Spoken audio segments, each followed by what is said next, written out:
ঠাকুর জগজ্জননী মা সারদা এবং স্বামীজির শ্রীচরণে আভূমিলুণ্ঠিত প্রণাম জানিয়ে রামকৃষ্ণ কথামৃত থেকে পাঠ করছি।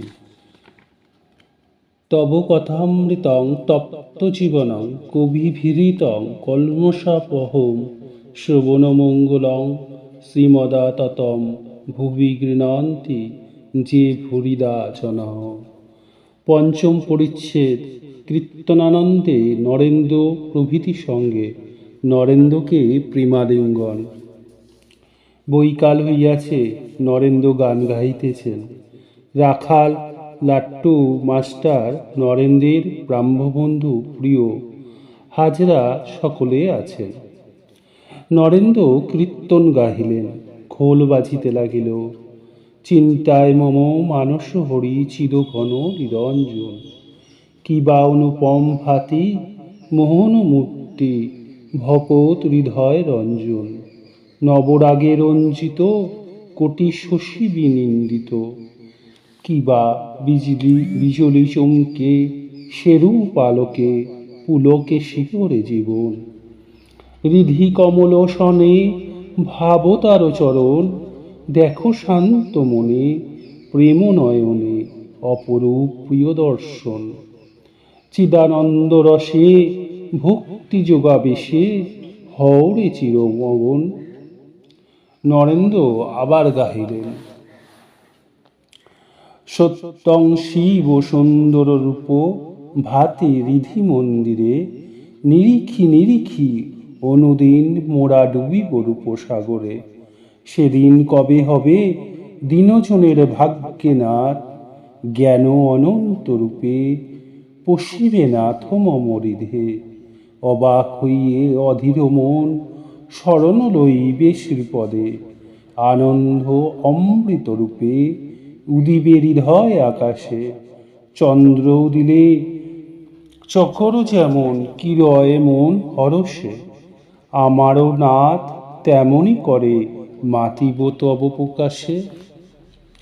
শান্তং শিব অদ্বিতীয় রাজরাজ চরণে, বিকাইব হে প্রাণসখা সফল করিব জীবনে। এমন অধিকার কোথায় পাব আর, স্বর্গভোগ জীবনে সশরীরে। শুদ্ধম পাপ বিদ্ধং রূপ হেরিয়ে নাথ তোমার, আলোক দেখিলে আধার যেমন যায় পলাইয়া সত্তর, তেমনি নাথ তোমার প্রকাশে পলাইবে পাপ আধার। ও হে ধ্রুব তারা সমহৃদে জ্বলন্ত বিশ্বাসে, জালি দিয়ে দীনবন্ধু পুরাও মনের আশ। আমি নিশিদিন প্রেমানন্দে মগন হই হে, আপনারে ভুলে যাব তোমারে পাই হে, সেদিন কবে হবে হে। আনন্দ বদনে বল মধুর ব্রহ্ম নাম, নাম উথিলিবে সুধা সিন্ধু প্রিয় অবিরাম। পান করো আর দান করো হে, যদি হয় কখন শুষ্ক হৃদয় করো নাম গান। বিষয় মরীচিকায় পড়ে হে, প্রেমের হৃদয় সরস হবে হে। দেখো যেন ভুল না রে সেই মহামন্ত্র, বিপদকালে ডেকো তারে দয়াল পিতা বলে। সবে হুঙ্কারিয়ে ছিন্ন করো পাপের বন্ধন, জয় ব্রহ্ম জয় বল হে, এসো ব্রহ্মানন্দে মাতি সবে হই পূর্ণ কাম। প্রেম যোগে যোগী হয় হে। খোলকর্তা লইয়া কীর্তন হইতেছে। নরেন্দ্রাদি ভক্তেরা ঠাকুরকে বেরিয়া বেরিয়া কীর্তন করিতেছেন। কখন গাহিতেছেন, প্রেমানন্দে রসে হওরে চিরগমগন। আবার কখন গাহিতেছেন, সত্যং শিব সুন্দর রূপ ভাতি রিধি মন্দিরে। অবশেষে নরেন্দ্র নিজে খোল ধরিয়াছেন ও মত্ত হইয়া ঠাকুরের সঙ্গে গাহিতেছেন। আনন্দ বদনে বল মধুর হরিনাম। কীর্তনান্তে নরেন্দ্রকে ঠাকুর অনেকক্ষণ ধরিয়া বারবার আলিঙ্গন করিলেন, বলিতেছেন, তুমি আজ আমায় যে আনন্দ দিলে। আজ ঠাকুরের হৃদয় মধ্যস্থ প্রেমের উৎস উচ্ছ্বসিত হইয়াছে। রাত প্রায় 8টা, তথাপি প্রেমোন্মত্ত হইয়া একাকী বারান্দায় বিচরণ করিতেছেন। উত্তরের লম্বা বারান্দায় আসিয়াছেন ও দ্রুতপদে বারান্দার এক সীমা হইতে অন্য সীমা পর্যন্ত পাদচারণ করিতেছেন। মাঝে মাঝে মার সঙ্গে কি কথা কইতেছেন। হঠাৎ উন্মত্তের ন্যায় বলিয়া উঠিলেন, তুই আমার কি করবি? মা যার সহায় তার মায়া কি কি করিতে পারে, এই কথা কি বলিতেছেন? নরেন্দ্র মাস্টার প্রিয় রাতে থাকিবেন, নরেন্দ্র থাকিবেন। ঠাকুরের আনন্দের সীমা নাই। রাত্রিকালীন আহার প্রস্তুত। শ্রী শ্রী মা নহবতে আছেন। রুটি, ছোলার ডাল ইত্যাদি প্রস্তুত করিয়া ভক্তেরা খাইবেন বলিয়া পাঠিয়াছেন। ভক্তেরা মাঝে মাঝে থাকেন। সুরেন্দ্র মাসে মাসে কিছু খরচ দেন। আহার প্রস্তুত। ঠাকুর ঘরের দক্ষিণ পূর্ব বারান্দার জায়গা হইতেছে। নরেন্দ্র প্রভৃতিকে স্কুল ও অন্যান্য বিষয় কথা কহিতে নিষেধ। ঘরের পূর্ব দিকে দরজার কাছে নরেন্দ্রাদি গল্প করিতেছেন। নরেন্দ্র, আজকাল ছোকরারা কিরকম দেখছেন? মাস্টার, মন্দ নয়, তবে ধর্মোপদেশ কিছু হয় না। নরেন্দ্র, নিজে যা দেখেছি তাতে বোধ হয় সব অধঃপাতে যাচ্ছে। বাদশাহী, ইয়ার্কি, বাবুয়ানা, স্কুল পালানো এসব সর্বদা দেখা যায়। এমনকি দেখেছি যে কুস্থানেও যায়। মাস্টার, যখন পড়াশোনা করতাম আমরা তো এরূপ দেখি নাই, শুনি নাই। নরেন্দ্র, আপনি বোধ হয় তত মিশতেন না। এমন দেখেছি যে খারাপ লোকে নাম ধরে ডাকে। কখন আলাপ করেছে কে জানে। মাস্টার, কি আশ্চর্য। নরেন্দ্র, আমি জানি অনেকের চরিত্র খারাপ হয়ে গেছে। স্কুলের কর্তৃপক্ষীয়রা ও ছেলেদের অভিভাবকেরা এসব বিষয় দেখেন তো ভালো হয়। ঈশ্বর কথাই কথা। এইরূপ কথাবার্তা চলিতেছে। ঠাকুর শ্রী রামকৃষ্ণ ঘরের ভিতর হইতে তাহাদের কাছে আসিলেন ও হাসিতে হাসিতে বলিতেছেন, কি গো, তোমাদের কি কথা হচ্ছে? নরেন্দ্র বলিলেন, এর সঙ্গে স্কুলের কথাবার্তা হচ্ছিল। ছেলেদের চরিত্র ভালো থাকে না। ঠাকুর একটু ওই সকল কথা শুনিয়া মাস্টারকে গম্ভীরভাবে বলিতেছেন, এসব কথাবার্তা ভালো নয়। ঈশ্বরের কথা বই, অন্য কথা ভালো নয়। তুমি এদের চেয়ে বয়সে বড়, বুদ্ধি হয়েছে, তোমাদের এসব কথা তুলতে দেওয়া উচিত ছিল না। নরেন্দ্রর বয়স তখন 19-20 আর মাস্টারের 27-28। মাস্টার অপ্রস্তুত। নরেন্দ্রাদি ভক্তগণ চুপ করিয়া রহিলেন। ঠাকুর শ্রী রামকৃষ্ণ দাঁড়িয়া হাসিতে হাসিতে নরেন্দ্রাদি ভক্তগণকে খাওয়াইতেছেন। ঠাকুরের আজ মহা আনন্দ। নরেন্দ্রাদি ভক্তেরা আহার করিয়া ঠাকুরের ঘরের মেঝেতে বসিয়া বিশ্রাম করিতেছেন ও ঠাকুরের সঙ্গে গল্প করিতেছেন। আনন্দের হাট বসিয়াছে। কথা কইতে কইতে নরেন্দ্রকে ঠাকুর বলিতেছেন, চিদাকাশে হলো পূর্ণ প্রেমচন্দ্রদয় হে, এই গানটি একবার গা না। নরেন্দ্র গাহিতে আরম্ভ করিলেন।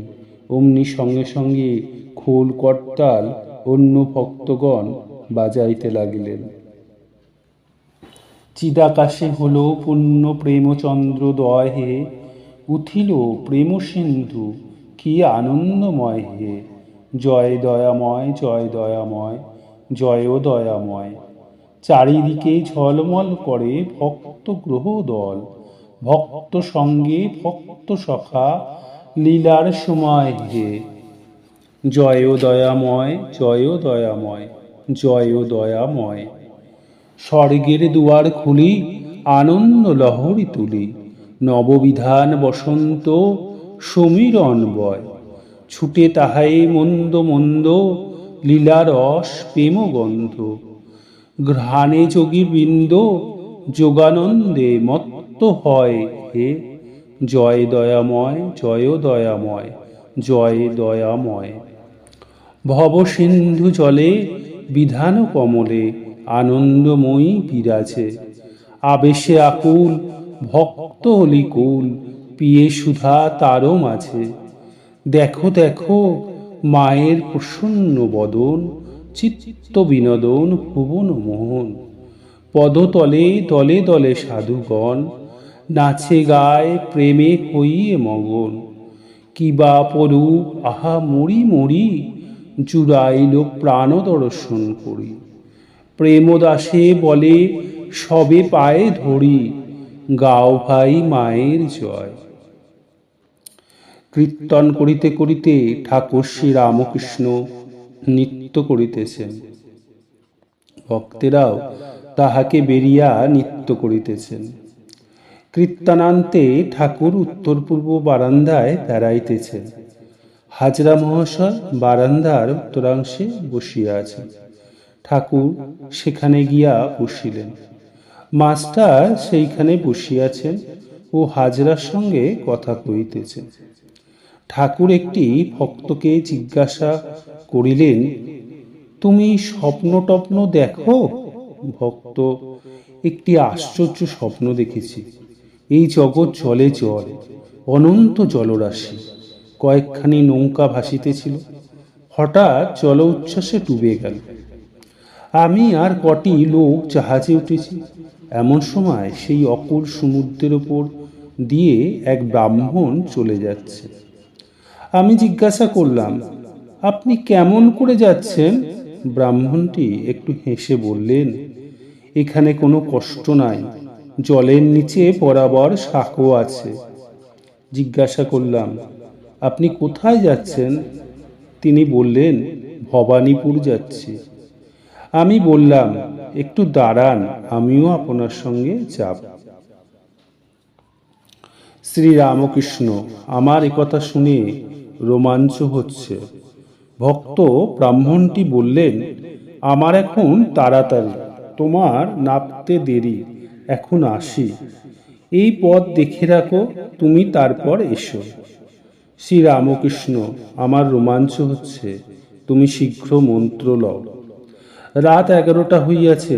নরেন্দ্রাদি ভক্তগণ ঠাকুরের ঘরের মেঝেতে বিছানা করিয়া শয়ন করিলেন। নিদ্রাভঙ্গের পর ভক্তেরা কেউ কেউ দেখিতেছেন যে প্রভাত হইয়াছে।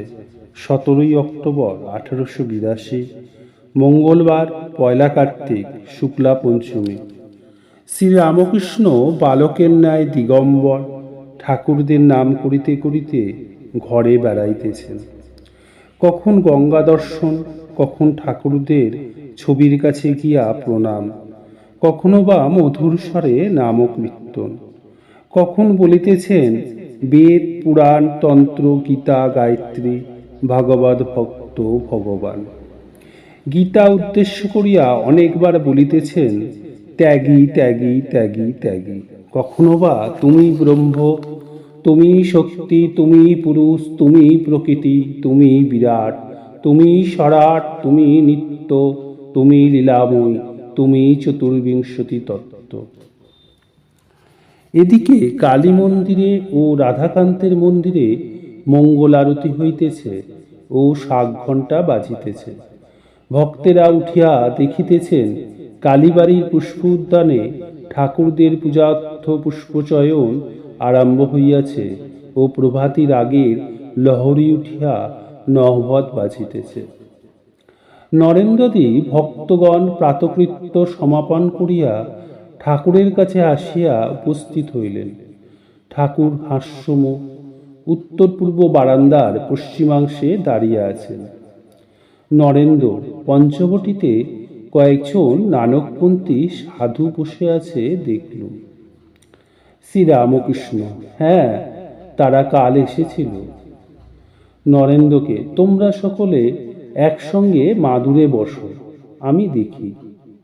ভক্তেরা সকলে মাদুরে বসিলে ঠাকুর আনন্দে দেখিতে লাগিলেন ও তাহাদের সহিত গল্প করিতে লাগিলেন। নরেন্দ্র সাধনের কথা তুলিলেন। নরেন্দ্রদিকে স্ত্রীলোক নিয়ে সাধন নিষেধ, সন্তান ভাব অতি শুদ্ধ। শ্রীরামকৃষ্ণ নরেন্দ্রদার প্রতি ভক্তি সার, তাকে ভালোবাসলে বিবেক বৈরাগ্য আপনি আসে। নরেন্দ্র: আচ্ছা, স্ত্রীলোক নিয়ে সাধন তন্ত্রে আছে। শ্রীরামকৃষ্ণ: ওসব ভালো পথ নয়, বড় কঠিন, আর পতন প্রায় হয়। বীরভাবে সাধন, দাসীভাবে সাধন, আর মাতৃভাবে সাধন।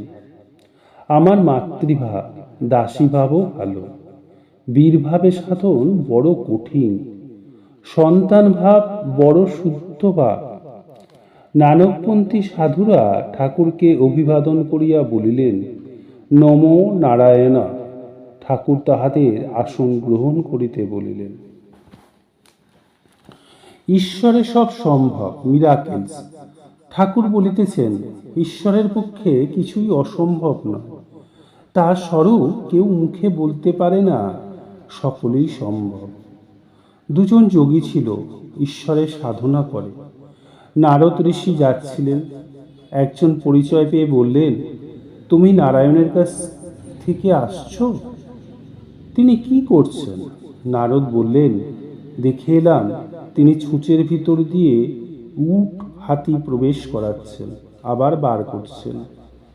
একজন বললে, তার আর আশ্চর্য কি, তার পক্ষে সবই সম্ভব। কিন্তু অপরটি বললে, তাও কি হতে পারে? তুমি কখনো সেখানে যাও নাই। বেলা প্রায় 9টা। ঠাকুর নিজের ঘরে বসিয়া আছেন। মনমোহন কোন্নগর হইতে সপরিবারে আসিয়াছেন। মনমোহন প্রণাম করিয়া বলিলেন, এদের কলকাতায় নিয়ে যাচ্ছি। ঠাকুর কুশল প্রশ্ন করিয়া বলিলেন, আজ 1 আগস্ট, কলকাতায় যাচ্ছ? কে জানে বাপু, এই বলিয়া একটু হাসিয়া অন্য কথা কইতে লাগলেন। নরেন্দ্রকে মগ্ন হইয়া ধ্যানের উপদেশ। নরেন্দ্র তাহার বন্ধুরা স্নান করিয়া আসিলেন। ঠাকুর ব্যগ্র হইয়া নরেন্দ্রকে বলিলেন, যাও বটতলায় ধ্যান করো গে, আসন দেব। নরেন্দ্র ও তার কয়েকটি ব্রাহ্মবন্ধু পঞ্চবটী মূলে ধ্যান করিতেছেন। বেলা প্রায় 10:30। ঠাকুর শ্রী রামকৃষ্ণ কিয়ৎক্ষণ পরে সেইখানে উপস্থিত। মাস্টারও আসিয়াছেন। ঠাকুর কথা কহিতেছেন। শ্রীরামকৃষ্ণ ব্রাহ্মভক্তদের প্রতি, ধ্যান করবার সময় তাতে মগ্ন হতে হয়। ওপর ওপর ভাসলে কি জলের নিচে রত্ন পাওয়া যায়? এই বলিয়া ঠাকুর মধুর স্বরে গান গাইতে লাগিলেন। ডুব দে মন কালী বলে, রিধি রত্নাকরের অগাধ জলে। রত্নাকর নয় শূন্য কখন, 2-4 ডুবে ধন না পেলে। তুমি দম সামর্থ্যে 1 ডুবে যাও, কুলকুণ্ডলিনীর কূলে। জ্ঞান সমুদ্রের মাঝেরে মন, শান্তিরূপা মুক্তা ফলে। তুমি ভক্তি করে কুড়ায় পাবে, শিবযুক্তি মতো চাইলে। কামাদি 6 কুম্ভীর আছে, আহার লোভে সদাই চলে। তুমি বিবেক হলদি গায়ে মেখে যাও, ছোবে না তার গন্ধ পেলে। রত্নমাণিক্য কত পড়ে আছে সেই জলে, রামপ্রসাদ বলে ঝম্প দিলে, মিলবে রতন ফলে ফলে। ব্রাহ্ম সমাজ বক্তৃতা ও সমাজ সংস্কারক, আগে ঈশ্বর লাভ, পরে লোকশিক্ষা প্রদান। নরেন্দ্র তাহার বন্ধুগণ পঞ্চবটীর চাতাল হইতে অবতরণ করিলেন ও ঠাকুরের কাছে আসিয়া দাঁড়াইলেন।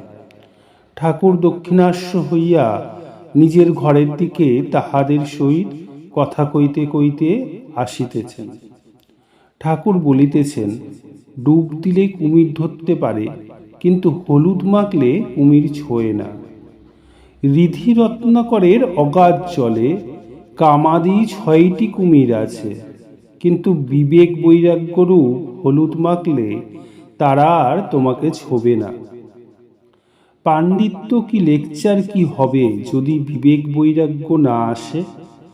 ঈশ্বর সত্য আর সব অনিত্য, তিনিই বস্তু আর সব অবস্তু, এর নাম বিবেক। তাকে হৃদয় মন্দিরে আগে প্রতিষ্ঠা করো, বক্তৃতা লেকচার তারপর ইচ্ছা হয়তো করো। শুধু ব্রহ্ম ব্রহ্ম বললে কি হবে যদি বিবেক বৈরাগ্য না থাকে? ও তো ফাঁকা শঙ্খধ্বনি। এক গ্রামে পদ্মলোচন বলে একটি ছোকরা ছিল। লোকে তাকে পদ পদ বলে ডাকত। গ্রামে একটি পোড়ো মন্দির ছিল, ভিতরে ঠাকুর বিগ্রহ নাই। মন্দিরের গায়ে অশ্বত্থ গাছ, অন্যান্য গাছপালা হয়েছে। মন্দিরের ভিতরে চামচিকা বাসা করেছে, মেঝেতে ধুলা ও চামচিকার বিষ্ঠা। মন্দিরে লোকজনের আর যাতায়াত নাই। একদিন সন্ধ্যার কিছু পরে গ্রামের লোকেরা শঙ্খধ্বনি শুনতে পেল। মন্দিরের দিক থেকে শাঁখ বাজছে ভো ভো করে। গ্রামের লোকেরা মনে করলে হয়তো ঠাকুর প্রতিষ্ঠা কেউ করেছে। সন্ধ্যার পর আরতি হচ্ছে। ছেলে বুড়ো, পুরুষ মেয়ে সকলে দৌড়ে দৌড়ে মন্দিরের সম্মুখে গিয়ে উপস্থিত। ঠাকুর দর্শন করবে আর আরতি দেখবে। তাদের মধ্যে একজন মন্দিরের দ্বার আস্তে আস্তে খুলে দেখে পদ্মলোচন একপাশে দাঁড়িয়ে ভো ভো শাঁখ বাজাচ্ছে। ঠাকুর প্রতিষ্ঠা হয় নাই, মন্দির মার্জনা হয় নাই, চামচিকার বিষ্ঠা রয়েছে। তখন সে চেঁচিয়ে বলছে, মন্দিরে তোর নাহাই কো মাধো, পদ শাঁখ ফুকে তুই করলি গোল। তাই চামচিকে 11 জনা দিবানিশি দিচ্ছে থানা। যদি হৃদয় মন্দিরে মাধব প্রতিষ্ঠা করতে চাও, যদি ভগবান লাভ করতে চাও, শুধু ভো ভো করে শাঁখ ফুকলে কি হবে? আগে চিত্তশুদ্ধি, মন শুদ্ধ হলে ভগবান পবিত্র আসনে এসে বসবেন। চামচিকার বিষ্ঠা থাকলে মাধবকে আনা যায় না। 11 জন চামচিকে 11 ইন্দ্রিয়, 5 জ্ঞান ইন্দ্রিয়, 5 কর্ম ইন্দ্রিয় আর মন। আগে মাধব প্রতিষ্ঠা, তারপর ইচ্ছা হয় বক্তৃতা লেকচার। আগে ডুব দাও, ডুব দিয়ে রত্ন তোলো, তারপর অন্য কাজ। কেউ ডুব দিতে চায় না, সাধন নাই, ভজন নাই, বিবেক বৈরাগ্য নাই। 2-4টে কথা শিখেই অমনি লেকচার। লোকশিক্ষা দেওয়া কঠিন। ভগবানকে দর্শনের পর যদি কেউ তার আদেশ পায় তাহলে লোকশিক্ষা দিতে পারে। অবিদ্যা স্ত্রী আন্তরিক ভক্তি হলে সকলে বসে আসে। কথা কইতে কইতে ঠাকুর উত্তর বারান্দার পশ্চিমাংশে আসিয়া দাঁড়াইলেন। মণি কাছে দাঁড়াইয়া ঠাকুর বারবার বলিতেছেন, বিবেক বৈরাগ্য না হলে ভগবানকে পাওয়া যায় না। মণি বিবাহ করিয়াছেন, তাই ব্যাকুল হইয়া ভাবিতেছেন কি হইবে। বয়স 28, কলেজে পড়িয়া ইংরেজি লেখাপড়া কিছু শিখিয়াছেন। ভাবিতেছেন বিবেক বৈরাগ্য মানে কি কামিনী কাঞ্চন ত্যাগ? মণি শ্রীরামকৃষ্ণের প্রতি, স্ত্রী যদি বলে আমায় দেখছো না, আমি আত্মহত্যা করব, তাহলে কি হবে? শ্রীরামকৃষ্ণ গম্ভীর স্বরে, অমন স্ত্রী ত্যাগ করবে যে ঈশ্বরের পথে বিঘ্ন করে। আত্মহত্যাই করুক আর যাই করুক, যে ঈশ্বরের পথে বিঘ্ন দেয় সে অবিদ্যা স্ত্রী। গভীর চিন্তা নিমগ্ন হইয়া মণি দেওয়ালে ঠেসান দিয়া একপাশে দাঁড়াইয়া রইলেন। নরেন্দ্রাদি ভক্তগণ ক্ষণকাল অবাক হইয়া রইলেন। ঠাকুর তাহাদের সহিত একটু কথা কহিতেছেন। হঠাৎ মণির কাছে আসিয়া একান্তে আস্তে আস্তে বলিতেছেন, কিন্তু যার ঈশ্বরে আন্তরিক ভক্তি আছে তার সকলেই বশে আসে, রাজা, দুষ্টু লোক, স্ত্রী। নিজের আন্তরিক ভক্তি থাকলে স্ত্রীও ক্রমে ঈশ্বরের পথে যেতে পারে। নিজে ভালো হলে ঈশ্বরের ইচ্ছাতেও সেও ভালো হতে পারে। মনের চিন্তা অগ্নিতে জল পড়িল। তিনি এতক্ষণ ভাবিতেছিলেন, আত্মহত্যা পরে করুক, আমি কি করব। মনি শ্রীরামকৃষ্ণের প্রতি সংসারে বড় ভয়। শ্রীরামকৃষ্ণ মণি ও নরেন্দ্রদের প্রতি। তাই চৈতন্যদেব বলেছিলেন, শুনো শুনো নিত্যানন্দ ভাই, সংসারী জীবের প্রভু গতি নাই। মনির প্রতি একান্তে একদিন বলিয়াছিলেন, ঈশ্বরে শুদ্ধা ভক্তি যদি না হয় তাহলে কোনো গতি নাই। কেউ যদি ঈশ্বর লাভ করে সংসারে থাকে তার কোনো ভয় নাই। নির্জনে মাঝে মাঝে সাধন করে কেউ যদি শুদ্ধা ভক্তি লাভ করতে পারে সংসারে থাকলে তার কোনো ভয় নাই।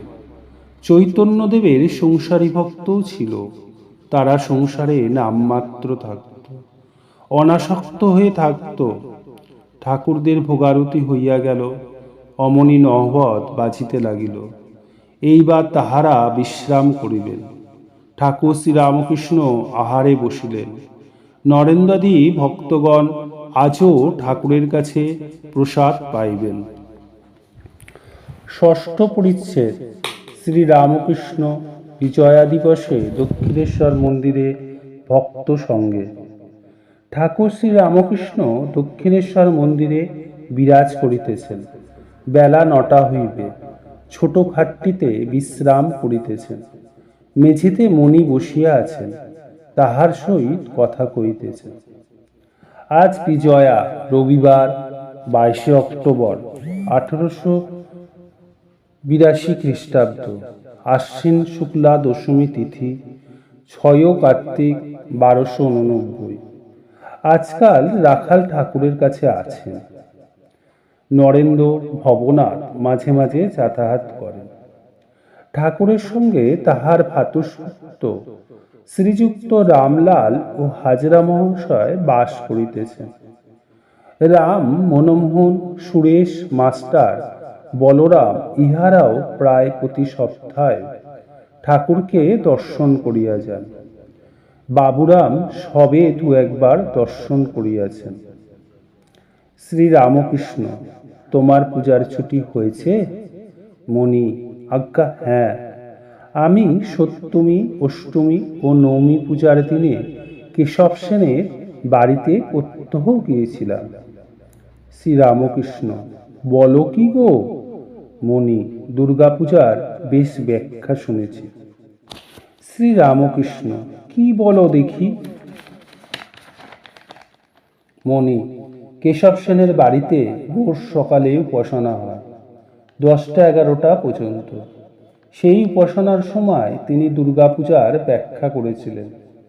তিনি বললেন, যদি মাকে পাওয়া যায়, যদি মা দুর্গাকে কেউ হৃদয় মন্দিরে আনতে পারে, তাহলে লক্ষ্মী, সরস্বতী, কার্তিক, গণেশ আপনি আসেন। লক্ষ্মী অর্থাৎ ঐশ্বর্য, সরস্বতী অর্থাৎ জ্ঞান, কার্তিক অর্থাৎ বিক্রম, গণেশ অর্থাৎ সিদ্ধি, এসব আপনি হয়ে যায় মা যদি আসেন। ঠাকুর শ্রীরামকৃষ্ণ নরেন্দ্রাদি অন্তরঙ্গ। শ্রীযুক্ত ঠাকুর সকল বিবরণ শুনিলেন ও মাঝে মাঝে কেশবের উপাসনা সম্বন্ধে প্রশ্ন করিতে লাগলেন। অবশেষে বলিতেছেন, তুমি এখানে ওখানে যেও না, এইখানেই আসবে। যারা অন্তরঙ্গ তারা কেবল এখানেই আসবে। নরেন্দ্র, ভবনাথ, রাখাল এরা আমার অন্তরঙ্গ, এরা সামান্য নয়। তুমি এদের একদিন খাইও। নরেন্দ্রকে তোমার কিরূপ বোধ হয়? মণি, আজ্ঞা খুব ভালো। শ্রীরামকৃষ্ণ, দেখো নরেন্দ্রর কত গুণ, গাইতে, বাজাতে, বিদ্যায়, আবার জিতেন্দ্রিয়। বলেছে বিয়ে করবে না, ছেলেবেলা থেকে ঈশ্বরেতে মন। ঠাকুর মনির সহিত আবার কথা কহিতেছে। সাকার না নিরাকার, চিন্ময় মূর্তি ধ্যান, মাতৃ ধ্যান। শ্রী রামকৃষ্ণ, তোমার আজকাল ঈশ্বর চিন্তা কিরূপ হচ্ছে? তোমার সাকার ভালো লাগে না নিরাকার? মনি, আজ্ঞা, সাকারে এখন মন যায় না, আবার নিরাকারে কিন্তু মন স্থির করতে পারি না। শ্রী রামকৃষ্ণ, দেখলে, নিরাকারে একেবারে মন স্থির হয় না। প্রথম প্রথম সাকার তো বেশ। মনি, মাটির এইসব মূর্তি চিন্তা করা? শ্রী রামকৃষ্ণ, কেন? চিন্ময় মূর্তি। মনি, আজ্ঞা, তাহলে তো হাত পা ভাবতে হবে। কিন্তু এইও ভাবছি যে প্রথম অবস্থায় রূপ চিন্তা না করলে মন স্থির হবে না। আপনি বলে দিয়েছেন। আচ্ছা, তিনি তো নানা রূপ ধরতে পারেন, নিজের মার রূপ কি ধ্যান করতে পারা যায়? শ্রী রামকৃষ্ণ, হ্যাঁ, তিনি মা, গুরু আর ব্রহ্মময়ী স্বরূপা। মনি চুপ করিয়া আছেন। কিয়ৎক্ষণ পরে আবার ঠাকুরকে জিজ্ঞাসা করিতেছেন। মনি, আজ্ঞা, নিরাকারে কিরকম দেখা যায়? ও কি বর্ণনা করা যায় না? শ্রী রামকৃষ্ণ একটু চিন্তা করিয়া, ও কিরূপ জানো? এই কথা বলিয়া ঠাকুর একটু চুপ করিলেন। তৎপরে সাকার নিরাকার দর্শন কিরূপ অনুভূতি হয় একটি কথায় বলিয়া দিলেন। আবার ঠাকুর চুপ করিয়া আছেন। শ্রী রামকৃষ্ণ, কি জানো, এটি ঠিক বুঝতে সাধন চাই। ঘরের ভিতরের রত্ন যদি দেখতে চাও আর নিতে চাও, তাহলে পরিশ্রম করে চাবি এনে দরজার তালা খুলতে হয়, তারপর রত্ন বার করে আনতে হয়। তা না হলে তালা দেওয়া ঘর, দ্বারের কাছে দাঁড়িয়ে ভাবছি, ওই আমি দরজা খুললুম, সিন্দুকের তালা ভাঙলুম, ওই রত্ন বার করলুম। শুধু দাঁড়িয়ে ভাবলে তো হয় না, সাধন করা চাই। সপ্তম পরিচ্ছেদ। ঠাকুর অনন্ত ও অনন্ত ঈশ্বর, সকলেই পন্থা শ্রী বৃন্দাবন দর্শন। জ্ঞানীর মতে অসংখ্য অবতার, কুটিচক তীর্থ কেন? শ্রী রামকৃষ্ণ, জ্ঞানীরা নিরাকার চিন্তা করে, তারা অবতার মানে না। অর্জুন শ্রীকৃষ্ণকে স্তব করছেন, তুমি পূর্ণ ব্রহ্ম। কৃষ্ণ অর্জুনকে বললেন, আমি পূর্ণ ব্রহ্ম কিনা দেখবে এসো। এই বলে একটা জায়গায় নিয়ে গিয়ে বললেন, তুমি কি দেখছো? অর্জুন বললে, আমি এক বৃহৎ গাছ দেখছি, তাতে থলো থলো কালো জামের মতো ফল ফলে রয়েছে। কৃষ্ণ বললেন, আরো কাছে এসে দেখো দেখি। ও থলো থলো ফল নয়, থলো থলো কৃষ্ণ অসংখ্য ফলে রয়েছে, আমার মতো, অর্থাৎ সেই পূর্ণ ব্রহ্মরূপ বৃক্ষ থেকে অসংখ্য অবতার হচ্ছে যাচ্ছে। কবির দাসের নিরাকারের ওপর খুব ঝোঁক ছিল। কৃষ্ণের কথায় কবির দাস বলতো, ওকে কি ভজবো? গোপীরা হাততালি দিত আর উনি বানর নাচ নাচতেন সহাস্যে। আমি সাকারবাদীর কাছে সাকার, আবার নিরাকারবাদীর কাছে নিরাকার। মনি সহাস্যে, যার কথা হচ্ছে তিনিও ঈশ্বর, যেমন অনন্ত আপনিও তেমনই অনন্ত, আপনার অন্ত পাওয়া যায় না। শ্রী রামকৃষ্ণ সহাস্যে, তুমি বুঝে ফেলেছ? কি জানো, সব ধর্ম একবার করে নিতে হয়, সব পথ দিয়ে চলে আসতে হয়। খেলার খুঁটি সব ঘর না পার হলে কি চিকে ওঠে? ঘুঁটি যখন চিকে ওঠে, কেউ তাকে ধরতে পারে না। মনি, আজ্ঞা, হ্যাঁ। শ্রী রামকৃষ্ণ, যোগী দুই প্রকার, বহুদক আর কুটিচক। যে সাধু অনেক তীর্থ করে বেড়াচ্ছে, যার মনে এখনো শান্তি হয় নাই, তাকে বহুদক বলে। আর যে যোগী সব ঘুরে মন স্থির করেছে, যার শান্তি হয়ে গেছে, সে এক জায়গায় আসন করে বসে আর নড়ে না। সেই এক স্থানে বসেই তার আনন্দ, আর তীর্থে যাওয়ার কোনো প্রয়োজন পড়ে না। যদি সে তীর্থে যায়, সে কেবল উদ্দীপনের জন্য। আমায় সব ধর্ম একবার করে নিতে হয়েছিল, হিন্দু, মুসলমান, খ্রিস্টান, আবার শাক্ত, বৈষ্ণব, বেদান্ত, এসব পদ দিয়েও আসতে হয়েছে। দেখলাম সেই এক ঈশ্বর, তার কাছেই সকলেই আসছে ভিন্ন ভিন্ন পদ দিয়ে। তীর্থে গেলাম, তা একবার ভারী কষ্ট হতো। কাশীতে সেজবাবুদের সঙ্গে রাজাবাবুদের বৈঠকখানায় গিয়েছিলাম। সেখানে দেখি তারা বিষয়ের কথা করছে, টাকা, জমি, এইসব কথা। কথা শুনে আমি কাঁদতে লাগলাম। বললাম, মা, কোথায় আনলে? দক্ষিণেশ্বরে যে আমি বেশ ছিলাম। পৈরাগে দেখলাম সেই পুকুর, সেই দুব্বা, সেই গাছ, সেই তেঁতুল পাতা। কেবল তফাৎ পশ্চিমে লোকের ভুসির মতো বাড়ছে। ঠাকুর ও মনির হাস্য। তবে তীর্থে উদ্দীপন হয় বটে। মথুরবাবুর সঙ্গে বৃন্দাবনে গেলাম। মথুরবাবুর বাড়ির মেয়েরাও ছিল, রিধিও ছিল। কালীয় দমন ঘাট দেখবা মাত্রই উদ্দীপন হতো, আমি বিভ্বল হয়ে যেতাম। হৃদে আমায় যমুনার সেই ঘাটে ছেলেটির মতন নামাতো। যমুনার তীরে সন্ধ্যার সময় বেড়াতে যেতাম। যমুনার চড়া দিয়ে সেই সময় গোষ্ঠ হতে গরু সব ফিরে আসত। দেখবা মাত্র আমার কৃষ্ণের উদ্দীপন হলো। উন্মত্তের ন্যায় আমি দৌড়াতে লাগলাম, কৃষ্ণ কই, কৃষ্ণ কই, এই বলতে বলতে। পালকি করে শ্যামকুণ্ড, রাধাকুণ্ডের পথে যাচ্ছি। গোবর্ধন দেখতে নামলাম। গোবর্ধন দেখবা মাত্রই একেবারে বিহ্বল। দৌড়ে গিয়ে গোবর্ধনের ওপরে দাঁড়িয়ে পড়ল, আর বাহ্যশূন্য হয়ে গেলাম। তখন ব্রজবাসীরা গিয়ে আমায় নামিয়ে আনে। শ্যামকুণ্ড, রাধাকুণ্ড, পথে সেই মাঠ আর গাছপালা, পাখি, হরিণ, এইসব দেখে বিহ্বল হয়ে গেলাম। চক্ষের জলে কাপড় ভিজে যেতে লাগলো। মনে হতে লাগলো, কৃষ্ণরে সবই রয়েছে, কেবল তোকে দেখতে পাচ্ছি না। পালকির ভিতরে বসে কিন্তু একবার একটি কথা কইবার শক্তি নাই, চুপ করে বসে। হৃদে পালকির পিছনে আসছিল, বেয়ারাদের বলে দিল, খুব হুঁশিয়ার। গঙ্গামাই বড় যত্ন করত, অনেক বয়স, নিধুবনের কাছে কুটিরে একলা থাকত।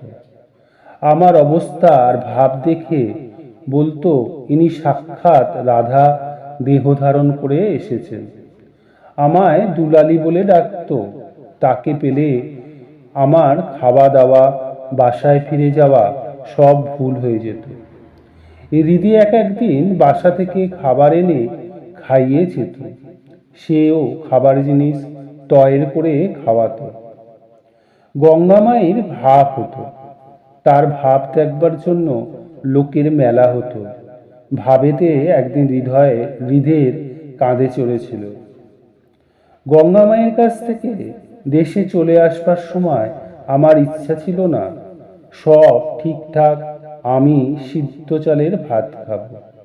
গঙ্গামায়ের বিছানা ঘরের এদিকে হবে, আর আমার বিছানা ওদিকে হবে, সব ঠিকঠাক। হৃদে তখন বললে, তোমার এত পেটের অসুখ কে দেখবে? গঙ্গামাই বললে, কেন, আমি দেখব, আমি সেবা করব। হৃদে এক হাত ধরে টানে, আর গঙ্গামাই এক হাত ধরে টানে। এমন সময় মাকে মনে পড়ল। মা সেই একলা দক্ষিণেশ্বরের কালীবাড়ির নবতে। আর থাকা হলো না। তখন বললাম, না, আমায় যেতে হবে। বৃন্দাবনের বেশ ভাবতি। নতুন যাত্রী গেলে ব্রজ বালকেরা বলতে থাকে, হরি বলো, গাঠরি খোলো।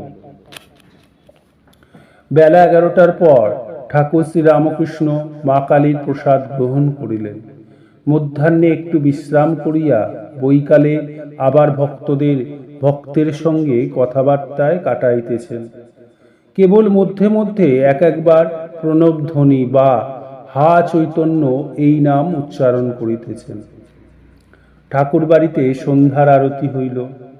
আজ বিজয়া শ্রীরামকৃষ্ণ কালীঘরে আসিয়াছে। মাকে প্রণামের পর ভক্তেরা তাহার পদধূলি গ্রহণ করিলেন।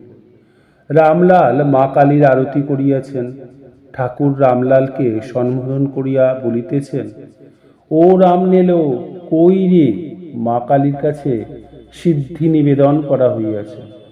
ঠাকুর সেই প্রসাদ স্পর্শ করিবেন, সেই জন্য রামলালকে ডাকিতেছেন আর ভক্তদের সকলকে একটু একটু দিতে বলিতেছেন।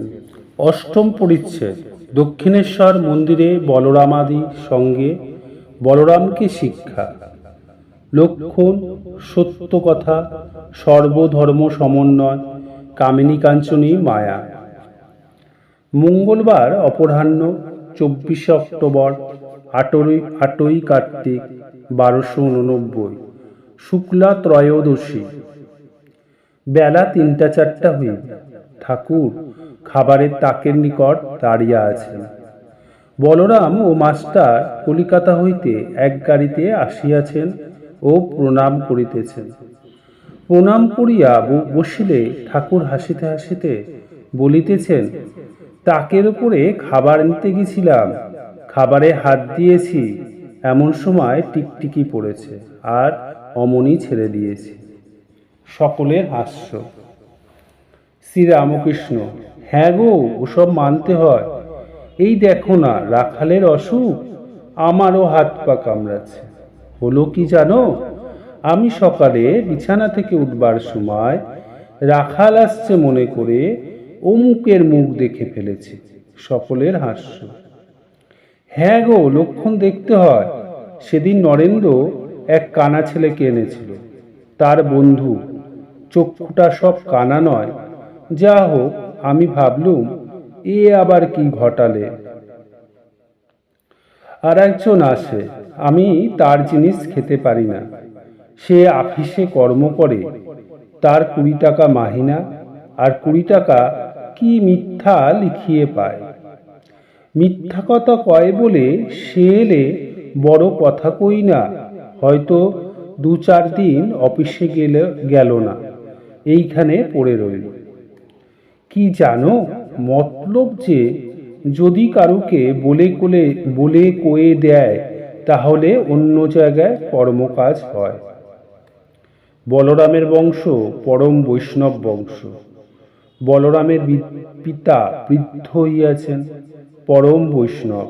মাথায় শিখা, গলায় তুলসীর মালা, আর হস্তে সর্বদাই হরিনামের মালা জপ করিতেছেন।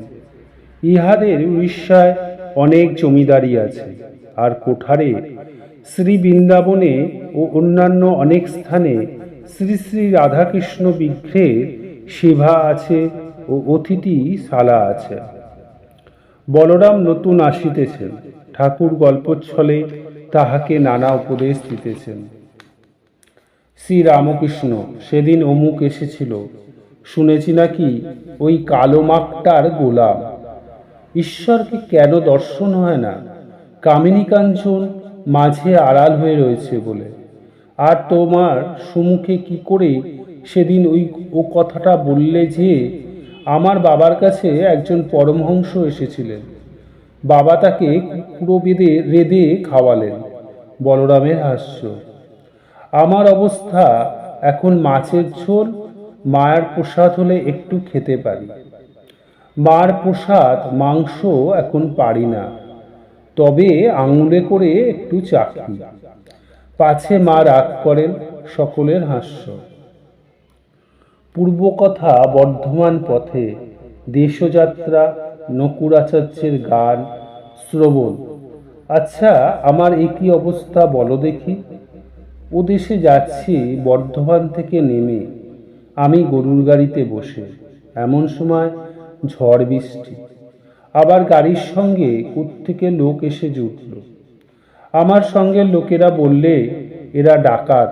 আমি তখন ঈশ্বরের নাম করতে লাগলাম, কিন্তু কখন রাম রাম বলছি, কখন কালী কালী, কখন হনুমান হনুমান, সব রকমই বলছি। এ কি রকম বলো দেখি?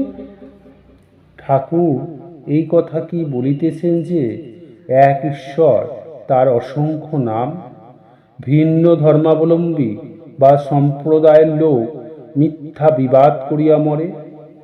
শ্রীরামকৃষ্ণ বলরামের প্রতি কামিনী কাঞ্চনী মায়া, ওর ভিতর অনেক দিন থাকলে হুঁশ চলে যায়, মনে হয় বেশ আছে। ম্যাথর গুয়ের ভার বয়, বইতে বইতে আর ঘেন্না থাকে না। ঈশ্বরের নাম গুণকীর্তন করা অভ্যাস করলেই ক্রমে ভক্তি হয়। মাস্টারের প্রতি ওতে লজ্জা করতে নাই, লজ্জা ঘৃণা ভয় তিন থাকতে নয়। ও দেশে বেশ কীর্তন গান হয়, খোল নিয়ে কীর্তন। নকুরাচার্যের গান চমৎকার। তোমাদের বৃন্দাবনে সেবা আছে? বলরাম: আজ্ঞে হ্যাঁ, একটি কুঞ্জ আছে, শ্যামসুন্দরের সেবা। শ্রীরামকৃষ্ণ: আমি বৃন্দাবন গেছিলাম, নিধুবন বেশ স্থানটি।